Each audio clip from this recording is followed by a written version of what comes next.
देश और राज्य की मौजूदा राजनीतिक हालातों पर चर्चा करने के लिए इस वक्त हमारे साथ मौजूद है महागामा विधायक दीपिका पांडे सिंह। बातचीत करेंगे और जानेंगे कि मोदी की लड़ाई अब इंडिया से जब से नाम रखा है तब से चर्चाएं तेज हो गई है, इसको किस रूप में ले रही है कांग्रेस? देखिए, अभी तो हम लोगों के नाम से इतनी बेचैनी विरोधी खेमे में हो गई है कि वो भूल गए कि उन्होंने startup India, skill India, I don't know what not India इन्होंने किया था। और नाम से जो है वो फिर से वापस देश को भ्रम में डालने की कोशिश कर रहे हैं। राहुल गांधी जी ने भारत जोड़ा और इंडिया ही एनडीए को हराएगी, ये देश ने मन बना लिया है।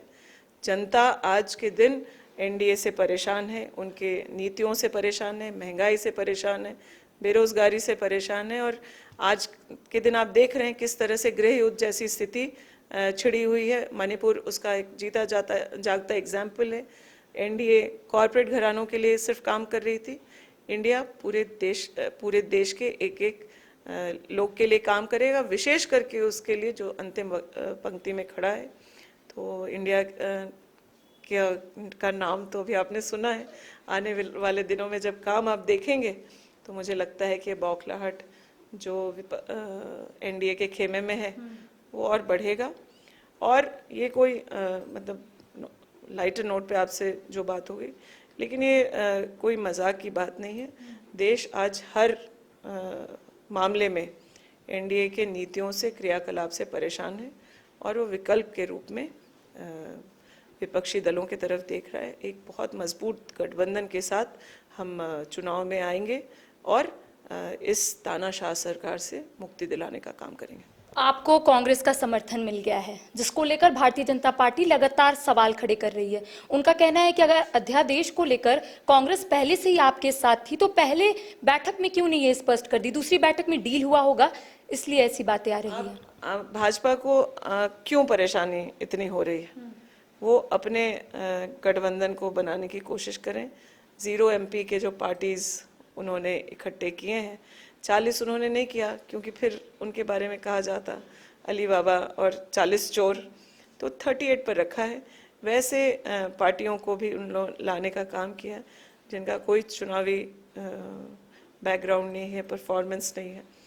तो मुझे लगता है कि भाजपा को जो है अब से भी कम से कम जो देश के मुद्दे हैं उन पर ध्यान देना चाहिए, बजाय इसके कि हमारा किससे अलायंस किन शर्तों पर हो रहा है। इंडिया के जो भी पार्टनर्स हैं, जो इस अलायंस के पार्टनर्स हैं, वो जिम्मेदार लोग हैं, जनता के बीच जाने वाले लोग हैं और जनता के मुद्दों को समझने वाले लोग हैं। ये तो शुरुआत है, आने वाले समय में और सब कुछ सामने आएगा।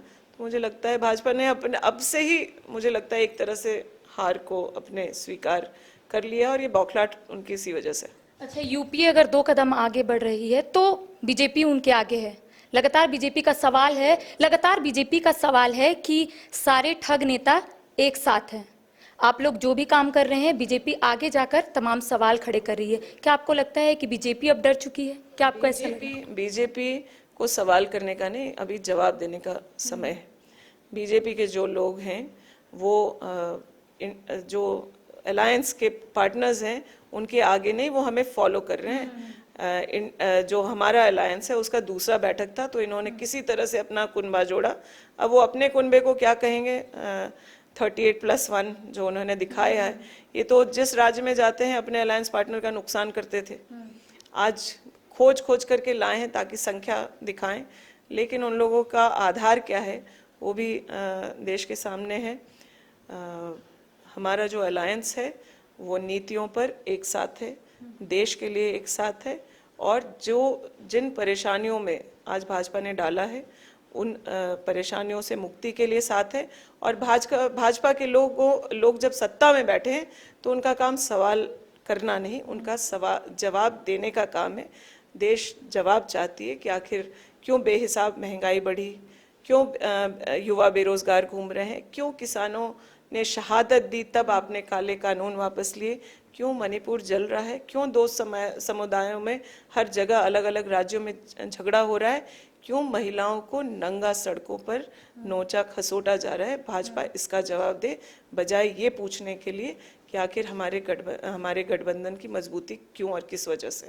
मणिपुर जिस तरीके से चल रहा है, कांग्रेस इसको किस रूप में ले रही है और कांग्रेस के राष्ट्रीय महासचिव और सह महागामा विधायक इसको किस रूप में ले रही है? कांग्रेस ने अपना दायित्व मणिपुर के लिए पूरा किया। हम लोग सालों सत्ता में रहे और मणिपुर बनने के बाद भी वहाँ ये दो समुदाय पहले भी थे। समुदायों में जो कुछ अंतर्द्वंद था उसको प्रशासन सरकारें किस तरह से संभालती हैं वो दायित्व। क्या आपने कांग्रेस के सरकार के समय इस तरीके से महिलाओं को नोचते खसोटते क्या आप लोगों ने देखा? 80 दिनों तक आखिर इंटरनेट, आप अगर कोई कुछ छुपाने की कोशिश कर रहा है तो कहीं ना कहीं कुछ गलत हो रहा है, तब तो कर रहा है। मणिपुर में आज 1 सेकंड के लिए हम लोग इंटरनेट के बिना बैठ नहीं सकते। 80 दिनों से इंटरनेट बंद इसलिए रखा गया क्योंकि वहाँ जो तांडव चल रहा था वो उजागर ना हो जाए। गृह मंत्री वहाँ जाते हैं और शांति बहाल नहीं कर पाते हैं, लेकिन प्रधानमंत्री को ये ज़रूरी नहीं लगता कि उस विषय पर बोलें। उस विषय का समाधान करने के लिए वो उस राज्य में जाकर के उसका निदान करें। वो यूक्रेन की घटना, फ्रांस की घटना, यहाँ वहाँ पर पहल करके शांति बहाल कर रहे हैं, लेकिन अपने देश में जो आग लगी हुई उसको नहीं बुझा पा रहे हैं। कल जब कोर्ट में, मैं धन्यवाद देना चाहती हूँ, जब कोर्ट ने इस बात का संज्ञान लिया और जस्टिस चंद्रचूड़ ने टिप्पणी की कि अगर सरकार अपना काम नहीं करेगी, सरकार अपना राजधर्म नहीं निभाएगी तो मैं उसका संज्ञान लूंगा। मुझे लगता है आज अगर अटल जी होते तो वो भी यही बात कह रहे होते कि इस देश के प्रधानमंत्री को राजधर्म निभाना चाहिए। प्रधानमंत्री, कल से सत्र लोकसभा का शुरू हुआ, विपक्ष के सारे लोग चाहते थे कि मणिपुर पर चर्चा हो। 36 सेकंड जो फॉर्मेलिटी के लिए आपने सदन के बाहर अपने बात को रखा, अपने दुख और क्रोध और दिखावा, घड़ियाली आंसू जो बहाने का आपने काम किया, वो अगर आप सदन के अंदर करते तो मणिपुर को लगता, हमारे नॉर्थ ईस्टर्न स्टेट्स को लगता कि आज हम लोग उनके दुख तकलीफ में साथ खड़े हैं, उनके तकलीफ को साझा कर रहे हैं और वहाँ शांति बहाल करना चाहते हैं। दीपिका पांडे सिंह को बोल्ड लेडी भी कहा जाता है। आप सभी मुद्दों को प्रमुखता से लोगों के बीच लेकर जाती है और तमाम चीज़ों को समझाने की भी कोशिश करती है। झारखंड विधानसभा का मानसून सत्र भी शुरू होने वाला है। क्या महिलाओं के साथ जो अत्याचार हो रहा है आप सदन के पटल पर रखना चाहेंगी? देखिए, लगातार मैं, अगर कोई भी मामला झारखंड में ऐसा होता है तो मैं सदन चल रहा हो या ना चल रहा हो, उन बातों को लेकर के प्रशासन से, राज्य के डीजीपी हो, राज्य के मुख्यमंत्री हो, इन बातों को, और जो स्थानीय तौर पर हम लोग पुलिस प्रशासन से उसका समाधान या उस पर जो कड़ी सख्ती से कार्रवाई होनी चाहिए उसके लिए हम लोग तत्पर रहते हैं। हत्या का मामला हो, बलात्कार का मामला हो, कोई चोरी या छिनतई, इस तरह के भी मामले जो समाज में, आज हमारा स्टेट कोई जीरो क्राइम स्टेट है ऐसा दावा कोई भी नहीं कर सकता। हम लोग समाज में रहते हैं, कहीं इस तरह की घटना हो जाए, लेकिन इस तरह की घटना होने के बाद अगर कार्रवाई ना हो और हम अपनी जिम्मेदारियों से भागें, अपनी जवाबदेहियों से भागें और इस तरह की घटनाओं पर शर्मिंदा ना हो, लोगों को सजा दिलवाने की तरफ ना लेकर के जाएं, तब हमारी गलती होगी।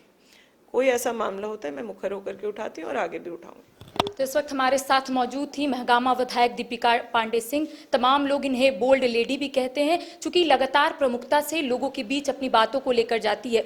तमाम मुद्दों पर हमने इनके साथ चर्चाएं की, क्या कुछ इन्होंने कहा आपने सुना। फिलहाल मुझे दे इजाजत, सहयोगी कौशल के साथ करिश्मा सिन्हा, न्यूज़ 22 को।